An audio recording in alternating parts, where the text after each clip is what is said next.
story. So when Neil was a kid, he planted a bunch of pine trees on his family farm and was able to play under these things and watch them grow, and has had children and grandchildren and along the way, and they've recently harvested some of these pine trees and turned them into flooring for his daughter's house.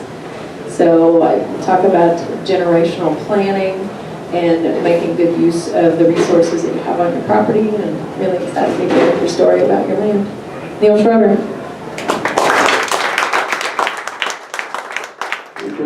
Words will get out of my mouth.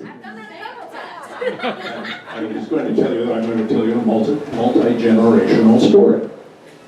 And Lori, you need to come up here, and we have to introduce everybody first.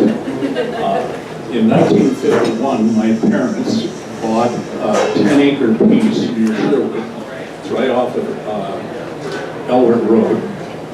And in 1951, there were very few trees on that property. There was a big madrone and maybe one or two Doug firs, and a whole lot of blackcaps and turnips.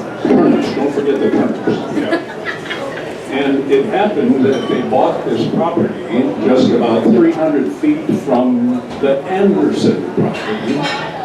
And somehow later on I became very interested in one of the Anderson daughters, an artist, and I have been married for 60 years now. And she is the third member of the flooring group that we're going to talk about.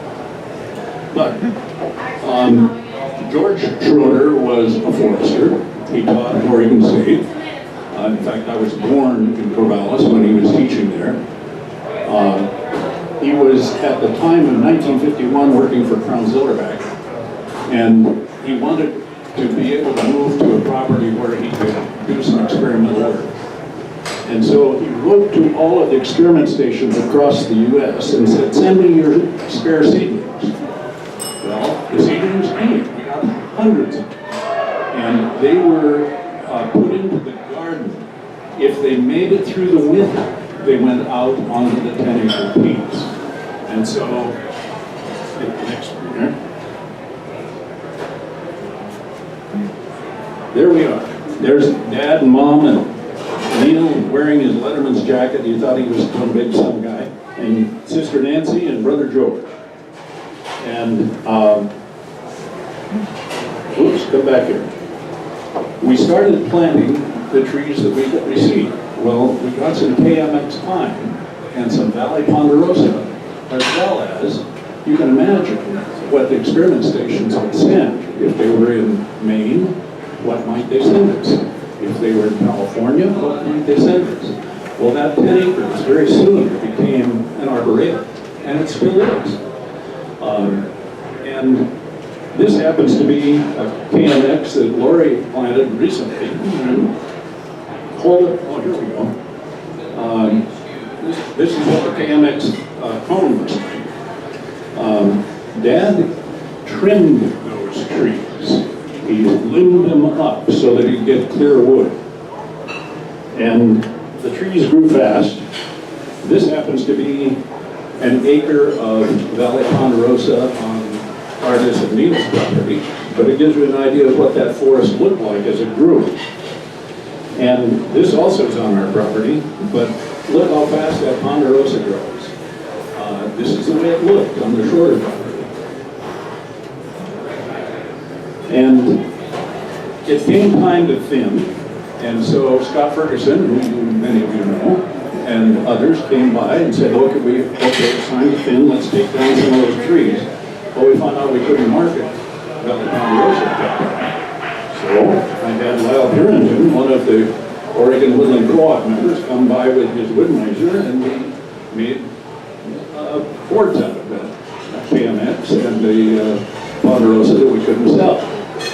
And we sticked it, put it in a shed, and I basically forgot about it. But Lori remembered it, and Lori happens to have a tremendous interest in Victorian and Victorian housing. So tell us what you can about pine and Victorian. growing up in a family of foresters where conversation around the dinner table was always having to do with good wood, we were encouraged to overlay all of our interests with the good wood theory. So I had an interest in how wood was used in Victorian houses because I love old houses. And one thing I learned is that if you were wealthy, you could afford hardwood oak floors on the main floor and in your upper level. If you didn't have a whole lot of money, you put your money into your oak hardwood floors on the main, and you put pine floors upstairs. So that's what we did. So she said, I want that pine. Okay, I was happy to give her that pine. So we loaded the pine on a trailer, and I think you've heard the term Xena Woods. Well, that trailer load of pine went down to Ben Doylan, and Sarah and Ben put it into their kiln, and they took it down to 5 or 10%. And then Ben took it to Trillium Pacific Forest Products, which is another one of your groups, in Woodard, and they turned it into flooring for us, tongue and groove pine. And we then hauled it back to the house, stored it in the garage for a while, and this is the fourth member of the flooring committee. This is James William Hathaway Marsh. He's married to Lori Kathleen Schroeder Marsh. And our first job, of course, was tear out all of the carpet upstairs, get all of that furniture out of there, get that mess cleaned up, find those floors wherever they were. And we even had to take off the molding from the doors, clean everything out. What a mess. It was not easy. But there's the house.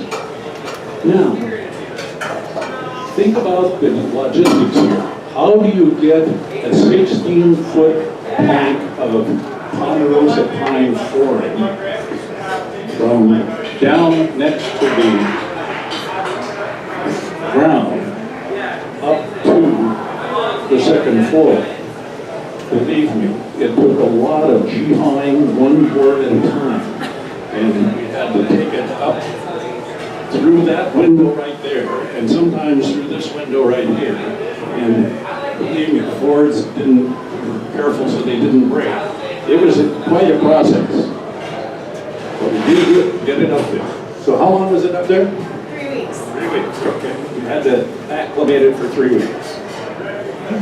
Then Jim and the rest of us got started. Friday night, that's what the bedroom looked like. Saturday night, we didn't get very far that night. Each step is a tremendous puzzle. The floor was down but not finished, and it's beginning to look pretty good. Here's the finished hall, the finished master bedroom, and the finished third bedroom. And oh dear, what's that dark wood? You remember the one? Somehow a piece of cherry that had been stored in the barn got mixed in with the pine and went off to Ben Doyling and then ended up in Emily's bedroom. So, there's the finished product in the Victorian house belonging to the Marsh family. And notice that pine, the blue stain, shows up very well, and it's just gorgeous.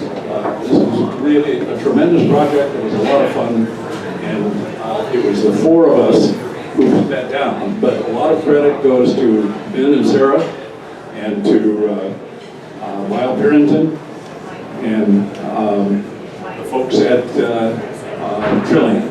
So it was a terrific project, a lot of fun. Take a look at this. That shows us 4-inch boards. We had 6 and 8-inch boards also. So we put all of those together. So that's our project. Thank you.